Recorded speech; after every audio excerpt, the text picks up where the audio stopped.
Olá, alunos do Colégio Lisímaco Ferreira da Costa, dos segundos anos A, B, C, D e E. Vou gravar já agora para vocês a terceira aula de hoje, né? Que será sobre o conceito de anarquismo, né?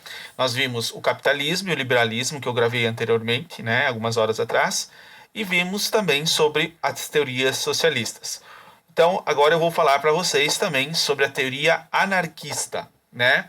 O que foi o anarquismo? Essa palavra, anarquismo, ela se submete com a ideia de que nós temos, por exemplo, o conceito de bagunça, de caos, de desordem. Não se trata disso, tá? O princípio que rege o anarquismo é a preferência por alternativas de organizações voluntárias em oposição ao Estado. Que tipo de organização política é essa? Interpretada como instituição nociva e desnecessária. Para os anarquistas, o Estado, a propriedade privada, contribuem em determinado momento histórico para o desenvolvimento do humano, mas depois que começaram a restringir sua emancipação. Além do Estado, os anarquistas repudiam. Eles acham que o Estado não deve ser uma instituição. Eles acham que não deveria existir igreja, que não deveria existir escola e nem família. Que quem deveria comandar dentro de uma sociedade anarquista era toda a população, tá? Sem ter líderes. Não existem líderes, não existem lideranças no anarquismo, né? Para os anarquistas, tá? Daí ele fala assim: além do Estado, os anarquistas repudiam a estrutura eclesiástica hierarquizada, que é o caso da igreja, e defendem o ateísmo como condição de autonomia moral, né? Então, que uma sociedade deveria ser ateia, né? Da mesma forma que funciona uma sociedade comunista e socialista, onde não existe religião. O que existe, a própria religião, é os próprios princípios ideológicos dos seus partidos, né? E no caso do anarquismo, a mesma coisa, né? O princípio é a própria sociedade que se auto-organiza, um princípio ético moral sem precisar ter uma religiosidade, uma religião ou um Deus, né? Livre de dogmas e noções de pecado. Então, nessa sociedade não existe, né, uma tradição moralista, né? É uma sociedade onde todos são livres no sentido ateu, né? O anarquismo baseia-se na organização não coercitiva, regida pela cooperação e pela aceitação dos membros de uma comunidade. Na ausência de instituições autoritárias, as tendências cooperativas humanas não encontrariam impedimento para florescer e desenvolver-se e realizar uma ordem social. Ou seja, seria uma sociedade justa, organizada, igualitária, com princípios de liberdade para todos, né? Como uma sociedade alternativa, onde você não tem, de fato, né, alguma coisa que te rege, né? Como uma situação de imposição, de lei, de moral, né? Cada um é livre, né? Na sociedade estatal, a ordem social é artificial, estabelecida numa pirâmide de poder que define a estrutura da sociedade por meio de decisões hierárquicas, impostas de cima para baixo. Nas sociedades anarquistas, a cooperação voluntária. A ordem social expressa-se naturalmente. Por isso, os anarquistas repudiam igualmente a criação de partidos. Né? Lá não existe criação de partido numa sociedade anarquista e tendem a se burocratizar e centralizar o poder. Porque o que acontece, né? Dentro de uma sociedade organizada por instituições, governos, né? Estados e partidos políticos, cria-se uma burocracia. Então, quebra-se essa burocracia dentro de uma sociedade, né? Os movimentos anarquistas pretendem que eu já falei. Quanto a esse encontro não for possível por envolver outros segmentos, deverão ser criadas federações para manter a contínua participação, colaboração e consulta direta, ou seja, a participação direta, como existia na Grécia, uma democracia onde que todos decidem ao mesmo tempo, né? Os anarquistas foram contemporâneos de Marx, mas eles deles se disseram por não concordarem com a teoria da ditadura do proletariado. Acusaram de não perceber que a rígida oligarquia de funcionários públicos e tecnocratas tenderiam se perpetuar no poder. Então eles eram contra, por exemplo, aquela ideia, né, de que existiria, de fato, né, uma questão de liderança. O Marx era a favor que existisse um líder para comandar a revolução. Os anarquistas disseram, não precisa de líder. Todos nós podemos fazer a revolução, né, em conjunto, né, em todos, assim. E o grande representante do anarquismo, né, que publica essas obras, é um cara chamado Mikhail Bakunin. Ele viveu de 1814 a 1876. O mais brilhante anarquista, nasceu de família de ricos aristocratas russos, tornou-se revolucionário graças à influência do francês Pierre-Joseph Proudhon, um dos chamados socialistas utópicos. Bakunin participou de rebeliões e esteve preso na Sibéria. Sua obra é vigorosa e apaixonada, embora muitas vezes abandonasse seus escritos em prol da militância, né? A ressonância dos movimentos concretizaram-se no Brasil no início da República Velha.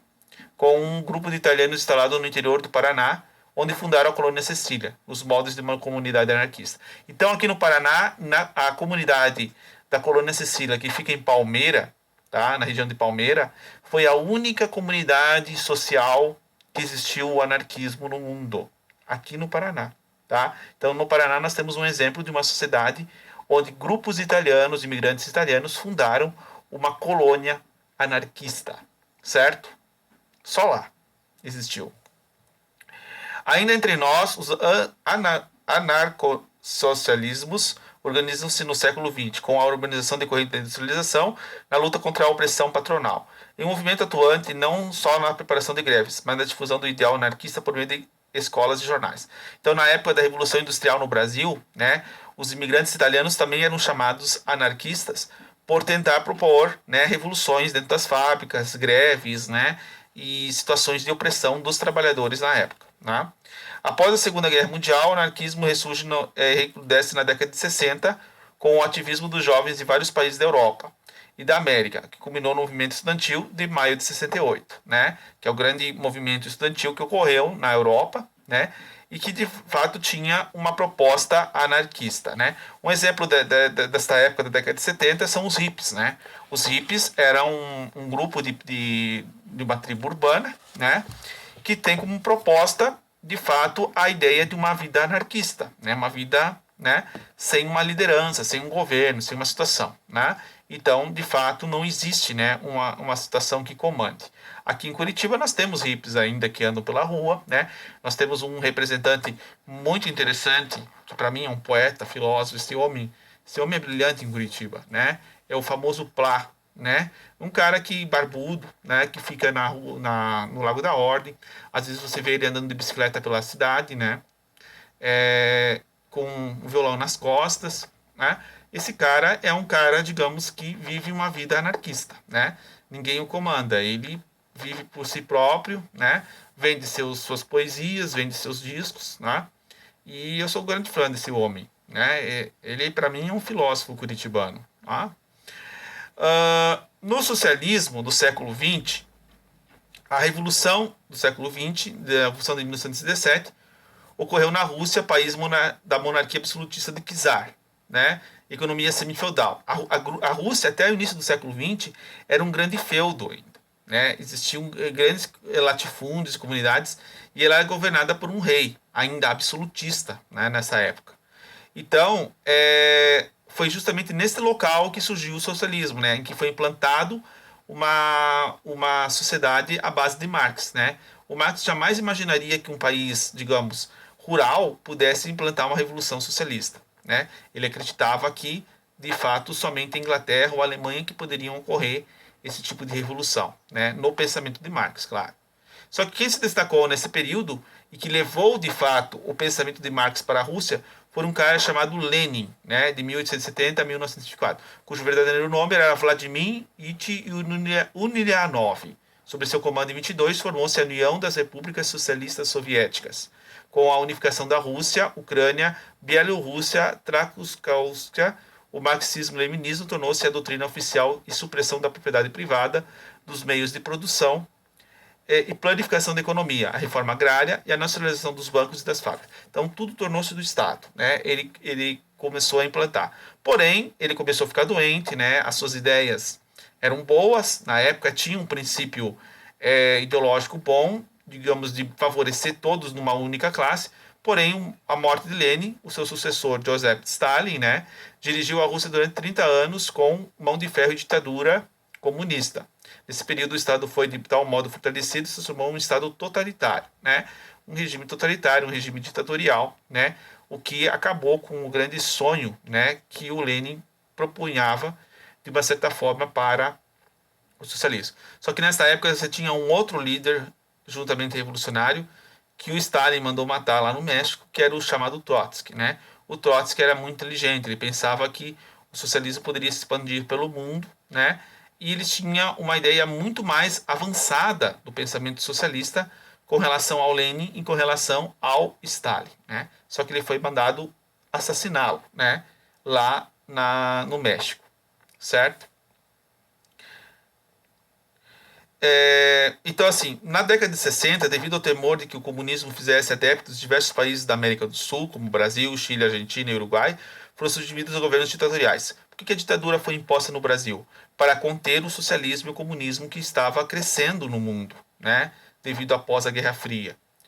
Algumas restrições terminaram com prisões, torturas, exílios, desaparecimento, acusados. O indicativo de tensão existente foi a formação da guerrilha urbana por grupos revolucionários na luta contra a ditadura. Então, ao mesmo tempo que você criava um governo ditatorial em países da América Latina, né, como o Brasil e Chile, você também tinha, né, grupos de resistência, grupos de guerrilha, que é o caso das Farc na Colômbia, que era a Força Revolucionária da Colômbia, né, que depois se tornou em tráfico de drogas e basicamente acabou, porque hoje se tornou um partido político da Colômbia já, e os movimentos, né, de resistência que nós tivemos na América foi o movimento promovido por Che Guevara, né, Ernesto Guevara, que seria o Che Guevara, que era o médico argentino, e que foi para Cuba e se filiou a Fidel Castro, né, dos quais criaram a Revolução Cubana lá, e que existe até hoje, né, o sistema socialista, comunista, né, governado pelos irmãos Castro, né. O Fidel já morreu, claro, mas ainda quem comanda por trás, a gente sabe que é o Raul Castro, né, e que é um partido único de fato. Já nós tivemos outros pensadores, né, intelectuais aí de esquerda que desenvolveram pensamentos socialistas muito mais avançados do que o pensamento do próprio Marx, né? Nós temos, por exemplo, Antônio Gramsci, né? Criticou o marxismo tradicional, expressou a interpretação rígida da relação entre a infraestrutura e a superestrutura. Ao analisar o papel dos intelectuais em sua teoria, tornou mais flexível a relação entre âmbitos econômicos e ideológicos. Para ele, o Estado capitalista não se impõe apenas pela coerção e violência explícita, mas também pelo consenso de persuasão. Esse é o papel das instituições da sociedade civil, como a igreja, escola, partido político, imprensa, por meio das quais a ideologia das classes dominantes é difundida e preservada, né? Então você tem, por exemplo, essa ideologia da classe dominante ser difundida nesse sentido, né? Então, era a crítica que o Gramsci fazia com relação às instituições. Gramsci explica o processo de formação dos pelos intelectuais, desculpa, pelo conceito de hegemonia, uma classe social hegemônica quando capaz de elaborar sua própria visão de mundo, ou seja, um sistema convincente de ideias pelas quais se conquista a adesão dos membros da comunidade. Então ele pensava que as pequenas comunidades poderiam formar as pessoas e não grandes instituições formar as pessoas. A classe dominante, por sua vez, permanece desorganizada e passiva e mesmo em eventuais rebeliões não modifica a situação da dependência se não for construída pela própria consciência de classe. O proletariado necessita então de intelectuais orgânicos, assim denominados porque surgem organicamente em suas próprias fileiras, contrapõem os intelectuais tradicionais. Ao contribuírem com a concepção de mundo dos dominantes, os intelectuais expressam a consciência da missão histórica do proletariado. Então ele dizia que a própria massa teria que formar pessoas intelectuais e não só intelectuais vindo da classe dominante, né? Gramsci valoriza a atuação do partido como organização das massas, a fim de tornar possível a unificação das teorias com a prática, ou seja, da ação revolucionária com a transformação intelectual. O pensador e militante italiano destacou também o papel da escola na democratização da cultura. Aqui que eu falando do colégio, né? O saber, desenvolveu vários estudos sobre o tema.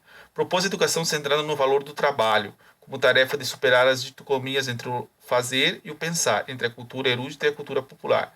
Para tanto, a escola, a classicista burguesa, precisava ser substituída pela escola unitária, assim intitulada por oferecer uma educação idêntica para todas as crianças, a fim de desenvolver nela habilidades tanto do trabalho manual como intelectual. Então, a escola que nós temos hoje, né, como proposta, né, de emancipar o indivíduo dentro dessa escola, vem do Gramsci. E um dos grandes pensadores que estudou, de fato, a teoria de Gramsci foi Paulo Freire, né, que tentou colocar essa situação nas escolas. Mas nem todos o pensamento da escola, né, foi formado na base do socialismo, porque a escola ela sempre foi tradicional, né? Ela nunca deixou de ser uma ideologia tradicional em que você tem que corrigir, que você tem que punir, que você tem que colocar em fila, que você tem horários, tarefas estabelecidas, né? Ela funciona como uma fábrica, como uma prisão em que você determina um poder ali simbólico, né? É a ideia de Foucault, basicamente, o que prevalece dentro de uma escola, e não a ideia, digamos, de Paulo Freire. A ideologia de Paulo Freire nunca foi usada na escola, né? Essas ideias que a direita tenta colocar dizendo que o comunismo está dentro das escolas é besteira, porque isso não existe, né? É difícil você fazer uma escola emancipar jovens. É o caso, por exemplo, que nós vemos aí, se você olhar, digamos, dentro das escolas, olhe, por exemplo, os grêmios estudantis, né? A sua grande maioria não tem uma visão política, digamos, de tomar uma revolução dentro da escola, né? Isso é uma coisa que foi instituída. Em 2016, vocês se lembram muito bem que houve, né, na escola de vocês também, a chamada ocupação, né, que houve ali no colégio, em que os estudantes ocuparam o colégio por causa da reforma do ensino médio. Só que essa ocupação, ela ocorreu devido a uma influência, né, que ocorreu devido ao sindicato dos professores, da PP Sindicato, que tentou impor, né, essa ideologia na cabeça dos jovens, para que os jovens, alguns jovens pudessem manipular outros dentro de uma massa, né? O que de fato, né, não deu em nada. Por quê? Porque o que levou ao fim desse movimento? Foi a morte de um estudante num colégio, num bairro de Curitiba, né, que foi esfaqueado por um outro colega, e isso levou ao fim da ocupação. Tá? Então, de fato, isso foi o que de fato ocorreu. Né? É uma ideologia imposta, mas não uma ideologia que nasceu, digamos assim, da própria grupo escolar. Porque no mesmo tempo que nós tivemos a ocupação em 2016, em que eu estava na escola, eu trabalhava em outro colégio, numa periferia, tá? Na região do Caiuá, perto do Fazendinha, e que não houve ocupação. Tá? Porque houve uma pesquisa em todas as turmas, tanto da manhã quanto da tarde, né? Uma população de jovens que de fato era de uma classe muito baixa de renda, né? Praticamente uma comunidade de periferia. Somente um queria fazer ocupação dentro desse universo de mais de 1.000 e 2.000 jovens presentes nessa escola. Né? Então a gente subentende que o quê? Nessa pequena comunidade, né, de periferia, onde de fato deveria se emancipar a ideia de um socialismo, né, não ocorreu. Por quê? Porque não houve uma influência muito forte de uma instituição em cima desta escola. Apesar de termos, digamos assim, dentro da escola, né, professores que eram adeptos desta instituição, que seria a PP Sindicato. Só que não houve, por quê? Porque os jovens não tinham, né, uma consciência política. Ó. Então, de fato, isso é muito difícil ocorrer. Né? Então, é besteira o que muito se fala aí nesse sentido. Né? Bom, com relação a outros movimentos sociais que ocorreram, é o caso da Escola de Frankfurt, na teoria crítica.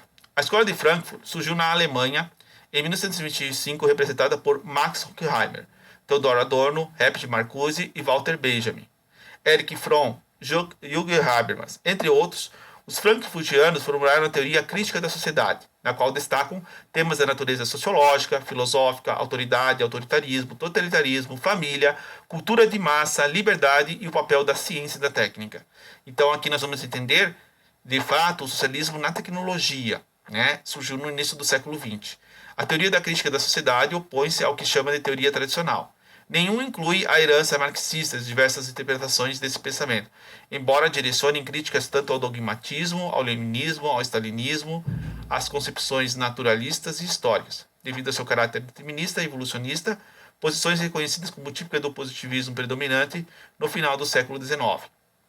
De acordo com a visão determinista, em dado momento o capitalismo produzia maneiras irreversíveis de alienação, pauperização crescente da classe operária, até que explodira a revolução e vitória inevitável do socialismo.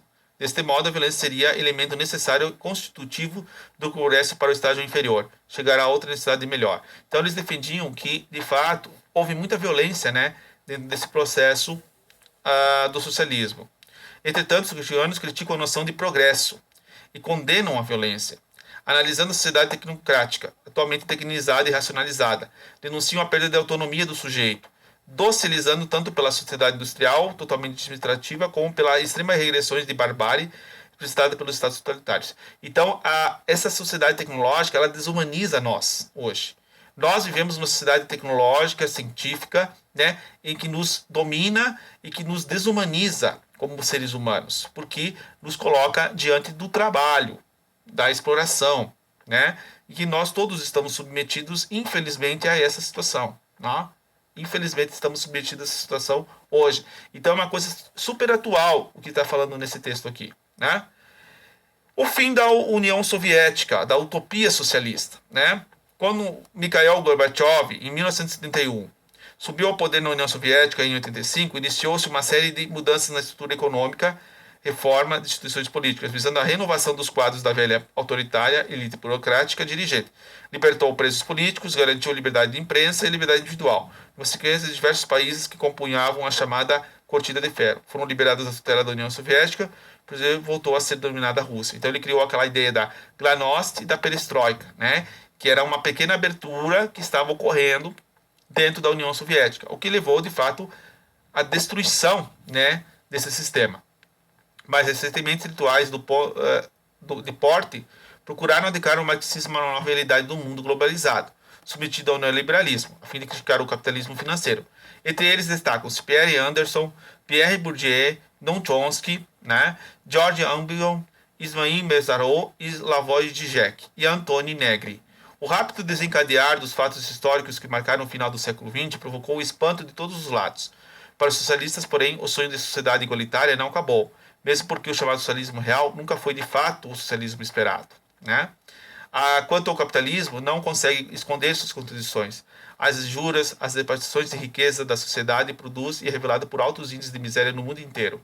Embora tenha conseguido produzir conforto e riqueza, o capitalismo não soube substituir com equidade, igualdade, a contínuo ser um sonho. Ou seja, o capitalismo não conseguiu promover uma igualdade entre os indivíduos, nem uma equidade entre a distribuição de renda, né? O socialismo, da mesma forma, não conseguiu, de fato, o sonho esperado, que era tornar uma sociedade igualitária entre todas as classes, onde não haveria divisão de classes. Então isso tudo foi um sonho, né? Os dois, de fato, são uma utopia, porque de fato os dois sistemas, o sistema do socialismo faliu, né? No início do final da década de 90, em 1979, com a queda do Muro de Berlim, né? E hoje nós vemos o quê? Uma queda do capitalismo, porque de fato a economia no mundo inteiro ela está se desfazendo, né? Nós estamos tendo uma crise no mundo inteiro, né?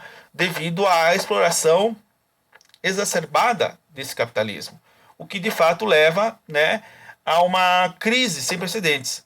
O que nós tivemos com essa pandemia agora, né, de fato, é uma crise do capitalismo que nós estamos vivenciando também. Não é só uma questão de doença, né? Muitas empresas estão caindo, estão quebrando porque não gira a economia, né?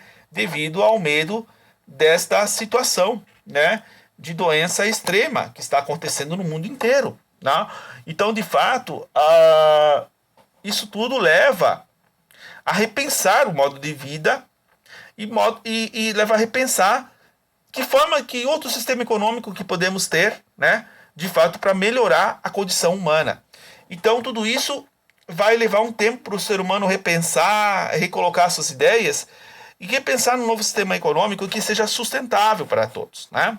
Que seja igualitário, de uma forma mais igualitária para uma grande maioria, e não só para uma minoria ou para uma grande maioria e desprezo da minoria, né? Então, todos, né, têm que se pensar numa ideia muito mais igualitária. E é difícil. Vocês verem que muitos pensadores pensam de maneira diferente essa concepção de socialismo e de capitalismo. Bom, a próxima aula que eu vou gravar vai ser sobre o neoliberalismo, a política contemporânea do neoliberalismo e a sociedade atual, tá bom? Então, eu gostaria que vocês assistissem essa aula, que é muito importante, né, sobre o anarquismo e sobre as teorias neossocialistas, tá bom? Um grande abraço e até a próxima aula.